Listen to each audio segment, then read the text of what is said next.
रूस और यूक्रेन के बीच छिड़े युद्ध के बीच एक ऐसी खबर आई है जिसने इस भीषण संग्राम को लेकर दुनिया में अलग तरह की चर्चा छेड़ दी है। पहले परमाणु हमले का अंदेशा और अब रासायनिक हथियारों से हमले की डरा देने वाली चर्चा।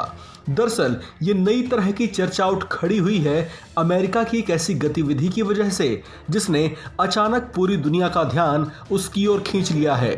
दरअसल अमेरिका ने जो इस युद्ध में यूक्रेन की मदद कर रहा है वो यूक्रेन को रासायनिक हमले से बचाव के उपकरण भेजने की तैयारी में है, ताकि ऐसी किसी भी स्थिति में अगर रूस की ओर से रासायनिक हमला होता भी है तो यूक्रेनी सेना उससे अपना बचाव कर सके।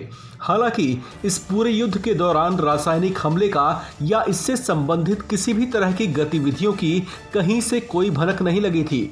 इसके बावजूद अमेरिका ने इस युद्ध में एक नई तरह की चर्चा को जन्म दे दिया है। हालांकि उसके बाद से ही ये सवाल उठने लगे हैं कि आखिर अमेरिका को यूक्रेन के इस तरह से बचाव में मदद के लिए आगे आने का कारण क्या है। हालांकि इससे पहले नाटो प्रमुख जेन्स स्टोलनबर्ग भी इस बात की चिंता जता चुके हैं कि कहीं रूस इस युद्ध में रासायनिक हथियारों का इस्तेमाल न कर दे। आपको बता दें कि इस पूरे युद्ध के दौरान नाटो यूक्रेन के लिए खुद को सुपर सेंसिटिव दिखाता रहा है।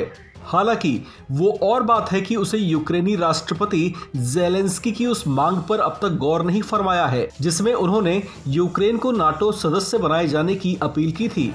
इतना ही नहीं, पश्चिम के किसी भी देश ने इस युद्ध को शांत कराने के लिए ना तो मध्यस्थता की बात कही है और ना ही दोनों देशों को बातचीत के जरिए इसका हल निकालने की पेशकश की है।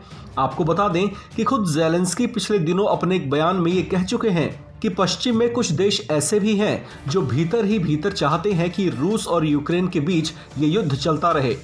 इस खबर में फिलहाल इतना ही। बाकी खबरों के लिए बने रहिए वन इंडिया हिंदी के साथ।